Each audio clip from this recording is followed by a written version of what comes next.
예, 지금 뭐 정치권 소식 중에서 김영태 새누리당이죠. 저기 포항 쪽에서 당선되신 김영태 당선자가 탈당을 하기로 했다는 그런 얘기입니다. 근데 이 탈당하기까지 그 정치권에서 논란이 많이 됐었는데 정치권 김영태 얘기부터 좀 해볼게요. 자, 이분이 이제 왜 이런 분을 공천을 했냐라는 그 부분부터 나와요. 그 공천 과정에서 좀 문제가 좀 있었습니까?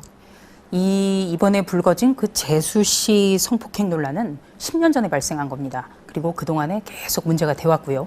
특히 4.11 총선 직전인 8일과 9일에는 그 피해자인 그 재수 씨, 최모 씨가 기자회견을 열고 이 문제를 공식 제기를 했습니다. 그럼에도 불구하고 새누리당에서는 공천을 강행을 했고 결국 치러졌고요. 또 경북 포항 울릉이라는 곳이 워낙 새누리당의 텃밭이다 보니까 무난하게 공천이 곧 당선 아니겠습니까? 당선이 됐습니다. 그런데 당선 뒤에 이제 이 문제가 본격적으로 다시 한번 불거졌죠. 왜냐하면은 그 라디오 인터뷰에 나와서 그 재수 씨인 최 씨가 다시 한번 공개 거론을 했고요. 거기에 대해서 이제 김영태 당선자가 이거는 사실 무근이다, 사실 왜곡이다 하면서 경찰에 수사를 의뢰하면서 이제 그 어떤 법적 다툼으로까지 변질이 됐습니다. 그래서 새누리당에서는 그때부터 출당을 해야 된다, 그렇게 얘기를 하고 나온 겁니다. 그리고 그저께까지만 해도 박근혜 위원장은 그 법적 문제가 어떻게 해결될지까지는 좀 지켜봐야겠다. 어떻게 보면 무죄 추정의 원칙을 적용을 했는데요. 그 다 좀 약간 유보적인 입장이었었는데 그래서 좀 진상 규명, 그다음에 후처리, 뭐 이렇게 원칙론적인 걸 이제 중시했었는데 갑자기 태도를 바꾼 이유, 그게 좀 있을 것 같아요. 예. 한 언론사가 그 피해자 최 씨가 증거로 제시했던 그 녹음 파일에 대해서 그 검증에 들어간 겁니다. 그래서 성분 분석을 해서 그 거기에 나오는 남성이 그 김영태 당선자가 맞다, 이 점을 입증을 했거든요. 그러자 부랴부랴 출당을 결정하겠다, 또 그 윤리위에 제소를 하겠다, 이런 발언이 그래서 부랴부랴 나온 겁니다. 저는 그 대목이 좀 어떻게 보면 뭐 문제가 있다고 생각을 하는데요. 사실은 그 당선자가 그 녹취 파일 얘기하고 했을 때 이건 내 목소리가 아니다, 그리고 이건 뭐 짜집기 흔적이 있다, 이렇게 주장을 했지 않습니까? 예. 근데 그 아까 얘기했듯이 검증을 해보니까 목소리가 일치한다, 이렇게 나왔는데 굉장히 쉽게 할 수 있는 검증이잖아요. 예. 그 음성 분석이라는 게. 근데 왜 새누리당이 그걸 안 했는지 예. 일단 그거고, 전 정치인들 이해할 수 없는 게 이렇게 쉽게 들통날 거짓말인데 분석을 해보면 과학적으로 아니다, 내 목소리가, 이렇게 주장하는 그것도 좀 이해가 안 가고요. 또 뭐 결과를 지켜보자라고 얘기했다라고 하는데 결과를 지켜보고 한다라는 거는 어떻게 보면은 그 과반 의석 있죠. 예. 그거를 포기하기 싫었던 거 아닌가, 이런 생각도 그렇죠. 좀 드는데 어떻게 우리 그 정치인들이 굉장히 국민의 불신을 사는 게 어떤 문제가 터졌을 때 네. 아니다, 사실이 아니다라고부터 주장하고 나서기 때문에 국민 불신이 그만큼 큰 겁니다.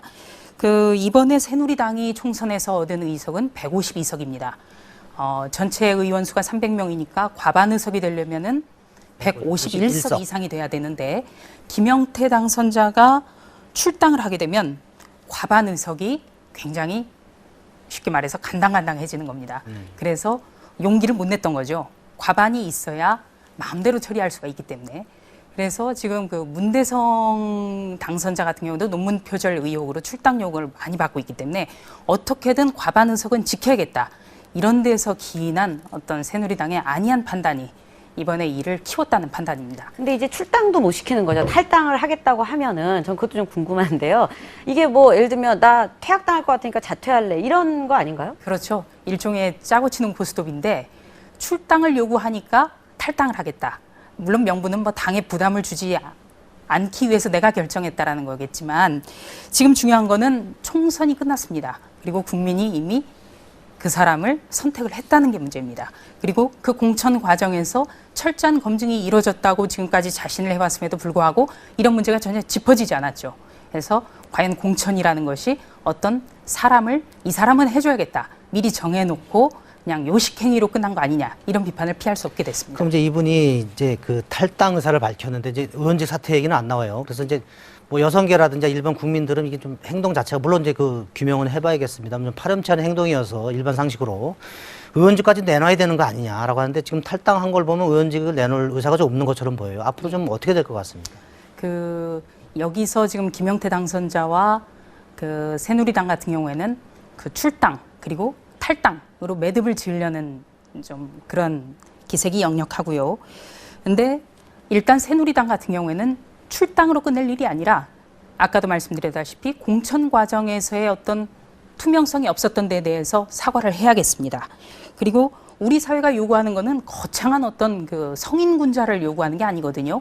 이거는 지극히 상식적 차원에서의 도덕성이기 때문에 김영태 당선자가 스스로 의원직을 포기하는 것이 굉장히 바람직하다고